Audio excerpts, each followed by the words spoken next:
Okay. प्रिय श्रोताओं, आपके अपने अनुशीलन चैनल पर आज गुरु पूर्णिमा की पूर्व संध्या पर स्वागत है। आप जानते हैं कि भारत का सांस्कृतिक इतिहास और भारत की सांस्कृतिक विरासत गुरु और शिक्षक या आचार्य की परंपरा और उनकी भूमिका को लेकर के पूरे विश्व में अनमोल है, असाधारण है, यूनिक है। दुनिया का ऐसा कोई देश नहीं जहां गुरुओं का, शिक्षकों का सनातन काल से इतना बड़ा सम्मान रहा हो। गोस्वामी तुलसीदास की एक चौपाई है कि जे गुरुपद यम्बुज अनुरागी ते लोकहु बेदहु बड़ भागी। जिनका अपने गुरु के प्रति दिल से सच्ची श्रद्धा है वह तीनों लोकों में सबसे भाग्यशाली।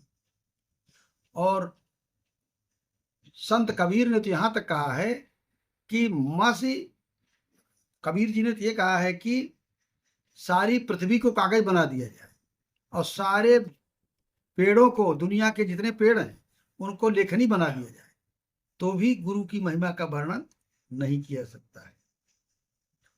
सब धरती कागज करो और लेखन सब बन राय। कहने का भाव यह है कि सारी पृथ्वी को कागज मान लिया जाए और सारे जंगलों में, वनों में जितने पेड़ हैं उनको कलम बना दिया जाए और गुरु की महिमा लिखी जाए, तो भी उसका वर्णन नहीं किया जा सकता है। गुरु गुण लिखा न जाए। तो आप समझिए कि जब इतनी बड़ी चीज है गुरु की महिमा, तो छोटे सी वीडियो में क्या बता पाएंगे, लेकिन उसका एक सार संक्षेप हम आपके समक्ष प्रस्तुत करना चाहेंगे। पहली चीज तो यह है कि गुरु शब्द का अर्थ क्या है। गु का तात्पर्य माना गया तमस या अंधकार, और रा गुरु, रु वह आचार्य, वह शिक्षक जो अपने शिष्यों, अपने विद्यार्थियों के अज्ञान रूपी अंधकार को दूर करके उनके ज्ञान को, विवेक को, श्रद्धा को आलोकित करे, वह गुरु है। गुरु होना, शिक्षक होना साधारण बात नहीं। शिक्षक और गुरु बहुत बड़ी साधना का प्रतिफल होता है। बिना साधना के न कोई अच्छा दार्शनिक हो सकता है, न वैज्ञानिक हो सकता है, न शिक्षक हो सकता है। इसलिए गुरु का जो महत्व है, गुरु की जो भूमिका है, उसके आचरण, उसके चरित्र के कारण है। जो हमारे उपनिषदों में आया है, तमसो मां ज्योतिर्गमय, अंधकार से प्रकाश की ओर, यानी अज्ञान से ज्ञान की ओर। अस्तो मां सदगमय, असत्य, बुराई, अधर्म से सत्य और धर्म की तरफ जो उन्मुख करने वाला है। मृत्योर मां अमृतम गमय, जो मृत्यु से अमरत्व की ओर ले जाने वाला है, वो ज्ञान देने वाला गुरु है। और ये कहा गया है कि जन्म हेतुर पितरो पूजनीयो प्रयत्नता। आपका जन्म देने वाला पिता और माता, पितरो पूजनीय, जिन माँ बाप ने आपको जन्म दिया उनसे आप उऋण नहीं हो सकते, वो पूजनीय। और जो माँ बाप के इन जो पूजनीय है उनको उपेक्षित करते हैं, वो जीवन में कभी सुखी नहीं हो पाते और नरकगामी होते हैं। तो माता पिता आपको जन्म देते हैं, पालन पोषण करते हैं, इसलिए पूजनीय। और गुरु क्यों पूजनीय है? गुरु के बारे में कहा गया है कि गुरु विशेषता पूजनीय धर्मा धर्म प्रदर्शका। गुरु उनसे भी, माता पिता से भी ज्यादा विशेष रूप से पूजनीय है। क्यों? वो धर्म क्या है, अधर्म क्या है, उचित क्या है, अनुचित क्या है, आपका आचरण कैसा होना चाहिए, आपका जीवन कैसा होना चाहिए, आपके जीवन का लक्ष्य कैसा होना चाहिए, इस मार्ग को बताने वाला गुरु माता पिता से ज्यादा पूजनीय है। उनसे भी वो विशेष रूप से पूजनीय है। माता पिता तो जन्म देते हैं, शरीर देते हैं, और गुरु संस्कार देता है। माता पिता से भी संस्कार मिलता है। हमारे मानस में, रामचरित मानस में क्या लिखा गया है? प्रातः काल उठ के रघुनाथा, माता पिता गुरु नावहि माता। आज हमारे पाठ्यक्रमों में इस अवसर पर संकल्प लेना चाहिए हमारी सरकारों को, हमारे विद्यालयों को, कि आपके पाठ्यक्रम में रहे न रहे ये शिक्षा अनवरत विद्यार्थियों को देना चाहिए। प्रातः काल उठ के रघुनाथा, माता पिता। राम का आदर्श क्या है? अपने बच्चों को संस्कार दीजिए, उठ करके माता पिता को प्रणाम करें।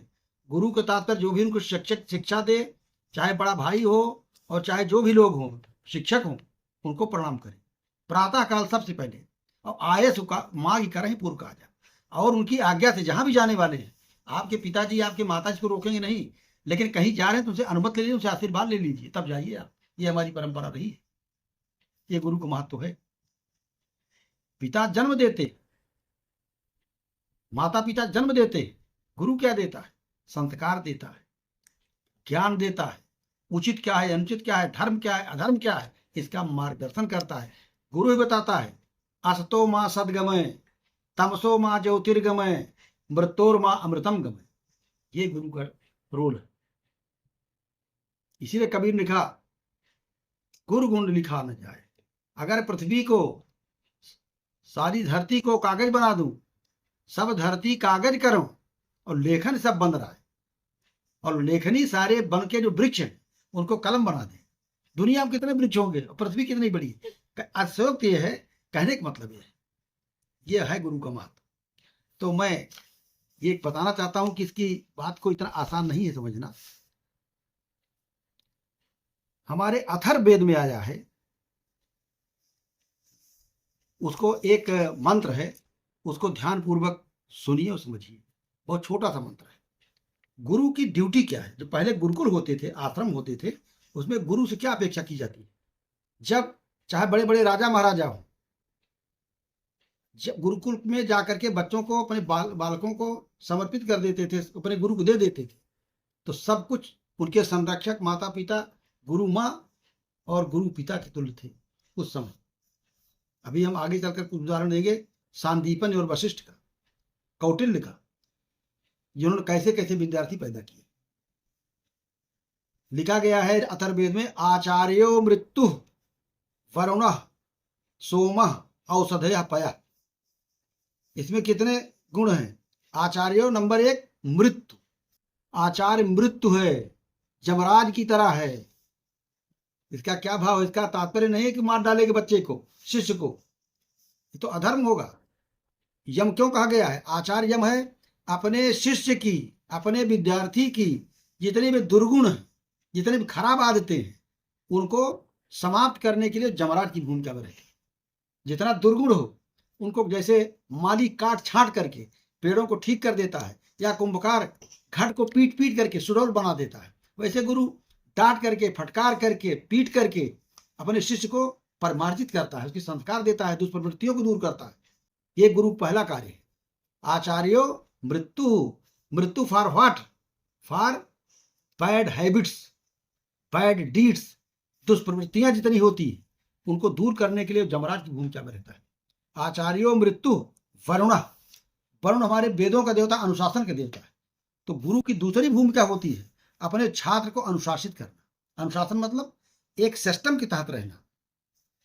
आप इसका व्याख्या करें, बहुत बढ़िया अनुशासन, सवेरे समय से उठना, समय से जागना, समय से सोना, समय से अपना सारा कार्य करना, ये अनुशासन है। और विद्यालय में जा रहे हैं, कहीं जा रहे हैं तो वेल ड्रेस्ड होकर जाना। ऐसा नहीं आकर जो विद्यार्थी जो है वो पोंगा तक वो पहन के चले जाते हैं, चड्ढी पहन के चले जाते हैं, लड़के लड़कियां, ये अनुशासन नहीं है।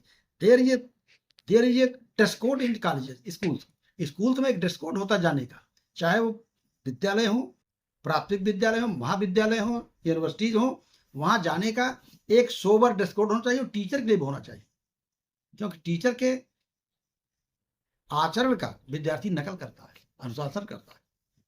तो आचार्यो मृत्यु, दूसरा वरुण, वरुण एक अनुशासन का देवता है। टीचर की ये ड्यूटी है एक विद्यार्थी में अनुशासित, उनको अनुशासित बनावे फ्रॉम प्राइमरी टू यूनिवर्सिटी। अनुशासित बनिए। तीसरी चीज है सोमा।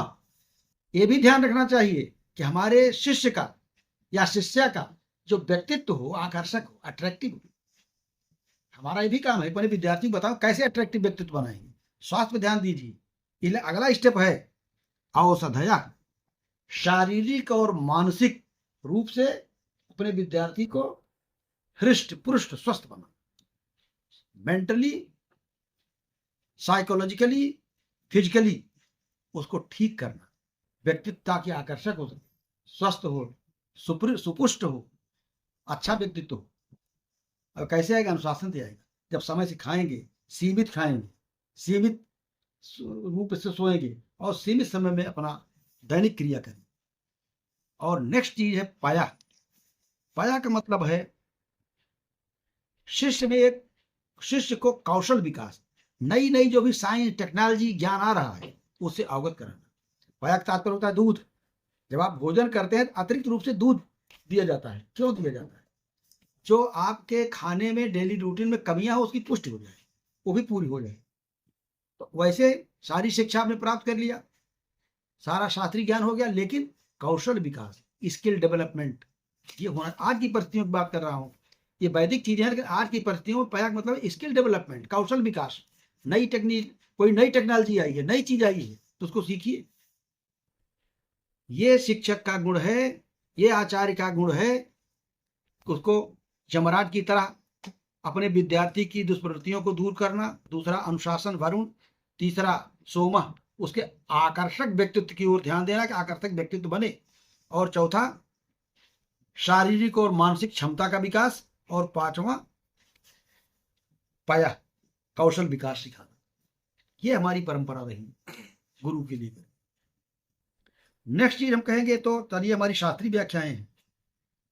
हमारा जो रोल मॉडल रहा शिक्षक का भारतीय संस्कृति, वो वशिष्ठ और सांदीपन। सांदीपन का नाम सुना होगा।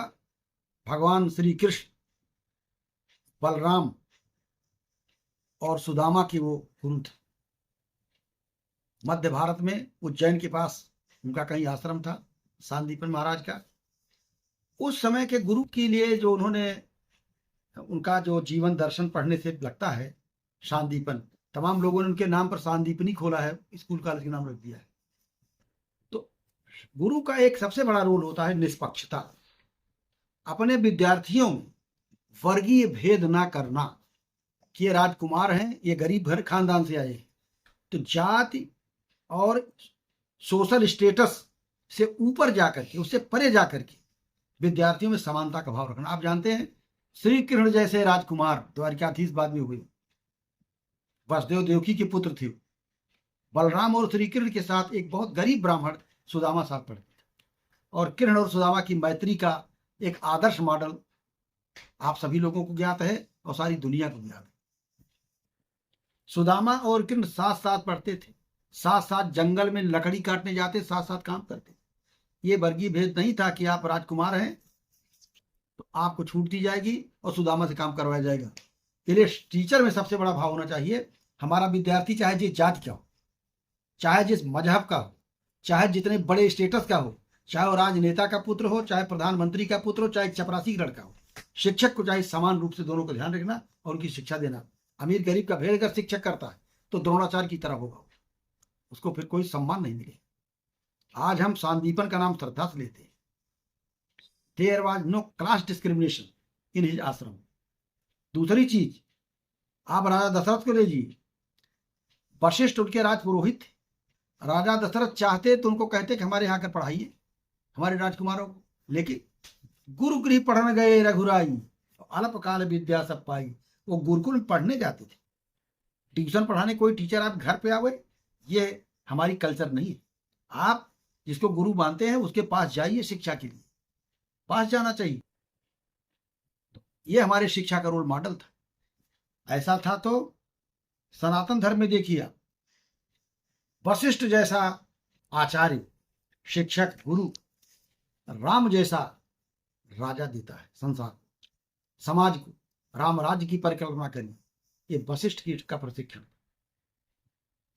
और राम में कितनी विनम्रता थी, जब लंका पर विजय प्राप्त करके अयोध्या जाते हैं, उनका राज तिलक होता है, तो उनकी माँ कौशल्या ने को बड़ा आश्चर्य हुआ कि हमारे राजकुमार राम और लक्ष्मण इतने कोमल हैं, कैसे रावण जैसे कुंभकर्ण जैसे बलशाली को मारा इन्होंने। तो कौशल्या के लिए गोस्वामी तुलसीदास लिखते हैं कि कौशल्या पुनि पुनि रघुवीर चितवहि कृपा सिंधु अति सुकुमार जुगल मोरे बारे कौन भांति लंकापति मारे। बार बार देखती हैं कि हमारे ये दोनों पुत्र बहुत कोमल है, बहुत शालीन है, ऐसे दुष्ट को कैसे मारा। आज के लोग हो कहते थे कि हमने इतनी ताकत से किया, ये किया, वो किया, मार दिया। राम ने क्या कहा, गुरु वशिष्ठ कुल पूज्य हमारे जिनकी कृपा धनुजर हमारे। सारा श्रेय अपनी विजय अपने गुरु। इसलिए हमारे देश में ये माना जाता है गुरु की महिमा क्या है। अगर गुरु से उसका शिष्य ज्यादा बढ़ जाता है, दुनिया में सब लोग सब जगह जीत की कामना करते हैं, 2 लोगों से नहीं, अपने पुत्र से और अपने शिष्य से। अगर हम अपने पुत्र और शिष्य हमारा हमसे जीत भी जाता है तो हमारी विजय, हमारी शिक्षा फलित हो। अगर हमारा पुत्र हमसे आगे बढ़ता है, हमारा शिष्य हमसे बहुत ज्यादा आगे बढ़ता है, तो हमारी सफलता है। शिक्षक का सम्मान कौन करता है, उसका शिष्य करता है या उसका पुत्र करता है। ये हमारे देश की परंपरा है, ये शायद दुनिया में था कोई देश। तो आप देख रहे हैं वशिष्ठ जैसे आचार्य ने भगवान राम, श्री राम जैसा राजा दिया, जिसका आदिकाल से चला रहा है, जब से राम कथा आज तक राम की परिकल्पना क्या क्या लिखा गया उनके बारे में। उनको भगवान का रूप दिया गया, ईश्वर का रूप दिया गया। सांदीपन जैसा गुरु, श्री कृष्ण जैसा महान योगेश्वर, दार्शनिक और राजनीतिज्ञ, जिनका गीता नाम का उपदेश आज विश्व की धरोहर। ये गुरु की परंपरा है। कौटिल्य जैसा आचार्य एक दलित या पिछड़े वर्ग के चंद्रगुप्त मौर्य मगध का राजा बना देता है, जिसने विदेशी आक्रांताओं से भारत की रक्षा की। क्या कौटिल्य स्वयं प्रधानमंत्री नहीं, प्रधानमंत्री से राजा नहीं हो सकता? तो हमारे आचार्यों में कभी लोभ नहीं रहा। अगर शिक्षक में लोभ पैदा हो गया तो द्रोणाचार्य बन जाएगा। द्रोणाचार्य गरीब थे, वो कौरवों के दरबारी शिक्षक थे, और बिना धर्म का विचार किए उन्होंने कौरवों का साथ दिया। इसलिए आज कोई आदर्श शिक्षक अपने को द्रोणाचार्य नहीं कहता है। द्रोणाचार्य की कल्चर आज कोचिंग इंस्टीट्यूट, आज हमारी शिक्षा का, ये तो हम अपनी परंपरा बता रहे हैं, वर्तमान में देखिए क्या शिक्षा का अवमूल्यन हो रहा है। शिक्षक का आचरण जो होना चाहिए वो नहीं। मैं स्वयं शिक्षक रहा हूं, इसलिए किसी शिक्षक उसको बुरा नहीं मानना चाहिए। आप समाज के, हमारे शिक्षक बंधु जो है, समाज के अन्य वर्गों से अपने आचरण की तुलना न करें।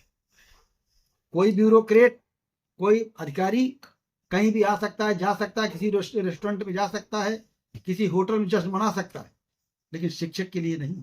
क्यों? कि teacher is role model of students. आपके ऊपर, हमारे ऊपर बहुत बड़ा भार है समाज को देखने का। यही बात पहले ब्राह्मणों के लिए थी कि ब्राह्मणों का वो शिक्षक हुआ करते थे, ये कर्तव्य था समाज के नैतिक मूल्यों को देखें, कहीं अधोपतन तो नहीं हो रहा, कहीं गड़बड़ तो नहीं हो रहा है। अगर समाज कहीं पर अधोपतन है तो मैं ये कहूंगा कि हमारा शिक्षक समाज भी इसके लिए जिम्मेदार है। यद्यप आज राजनीति के द्वारा सब कुछ डिसाइड हो रहा है, पहले हमारे गुरुकुल ऑटोनॉमस हुआ करते थे। कोई गुरु, कोई आचार्य किसी राज दरबार में नहीं जाता था। जो आज लाइन लगाए हैं लोग विभिन्न पदों को पाने के लिए, जो आज का शिक्षक राजनीतिज्ञों का दौड़ रहा है, मेरे विचार से शिक्षक की मर्यादा के खिलाफ। इवन आजादी के बाद में हमारे इलाहाबाद यूनिवर्सिटी के एक गुरु थे, professor R.D. Ranade, professor S C Dev, English के बहुत बड़े विद्वान थे, और यस्सी देव से मिलने के लिए पंडित जवाहरलाल नेहरू विभाग में गए। उनकी यस्सी देव साहब ने कहा, मेरे संस्मरण हमारे गुरुजनों ने सुनाया था कि पंडित जी मुझको बुला लिए होते। जवाहरलाल नेहरू जी ने कहा कि पंडित जी मुझको यस्सी देव ने कहा कि पंडित जवाहरलाल नेहरू से, पंडित जी मुझको बुलवा लिए होते। पंडित जवाहरलाल नेहरू ने जवाब दिया कि महानुभाव, मेरी हैसियत थी आप बुलवा लेता। तो आप सोचिए हमारे देश की जो राजनीतिक भी थे आजादी के बाद में आए, वो शिक्षकों को कितना सम्मान करते थे। स्वयं इलाहाबाद यूनिवर्सिटी में इंग्लिश डिपार्टमेंट गए उसे मिलने के लिए। प्रोफेसर राणा डे को सर गंगानाथ झा ने एक लेटर लिख करके उनको उनके महाराष्ट्र से बुलवाया अपना फिलॉसफी के डिपार्टमेंट का हेडशिप संभालने के लिए, रिक्वेस्ट करके बुलाया इसको ग्रहण करिए। तो ये हमारे देश की परंपरा थी, हमारी विश्वविद्यालय की परंपरा रही। आज हम निश्चित रूप से इस परंपरा से विचलित हो रहे हैं, इसलिए हमारे विद्यार्थियों का पलायन यहाँ से हो रहा है। लेकिन जहाँ पलायन हो रहा है वहाँ कितनी अच्छी शिक्षा मिल रही है, एक कोचिंग कल्चर ने इसका उन्मूलन किया। हमारी इसी यूनिवर्सिटी से जाने कितने IAS IPS होते थे, IFS होते थे। कौन कोचिंग चल रही थी? शिक्षकों की टीचिंग का। हमारे AC मुखर्जी साहब थे, संगमलाल पांडे जी थे। जब क्लास लेते थे तो लगता था पिन ड्रॉप साइलेंस होता था, और उनके पढ़ाए हुए लोग न जाने कितने पदों पर गए। हम लोग उनके विद्यार्थी होने का गौरव अनुभव करते। तो मैं यही कहूँगा, किसी भी राष्ट्र की स्थापना, राष्ट्र का उत्कर्ष शिक्षा के कारण होता है, शिक्षक के कारण होता है। आज पश्चिम की हम नकल कर रहे हैं, उनका शिक्षा का बजट ज्यादा है, हमारा कम रहता है। और हम अपनी बात को लास्ट में कहने के पहले कहना चाहेंगे, अगर शिक्षा का पतन हुआ तो राष्ट्र के हर एक क्षेत्र में आपको पतन दिखाई पड़ेगा। एक विश्वविद्यालय के, अफ्रीका के एक विश्वविद्यालय की, यूनिवर्सिटी की मेन गेट पर कुछ पंक्तियां लिखी हुई थी जो मुझे कहीं से प्राप्त हुई। मैंने अपनी पुस्तक नॉलेज बिलीफ एंड जस्टिफिकेशन में इन पंक्तियों को उद्धृत किया है। उनके बारे में मैं पढ़ना चाहूंगा आपसे के सामने, और ये अनुरोध करूंगा कि शिक्षा को बचाने का प्रयास हर एक व्यक्ति करना चाहिए, क्योंकि अगर शिक्षा का पतन हुआ तो राष्ट्र के पतन को विनाश कोई रोक नहीं सकता। पंक्तियां इंग्लिश में हम पढ़ रहे हैं, तो उसका हिंदी अनुवाद बता देते हैं।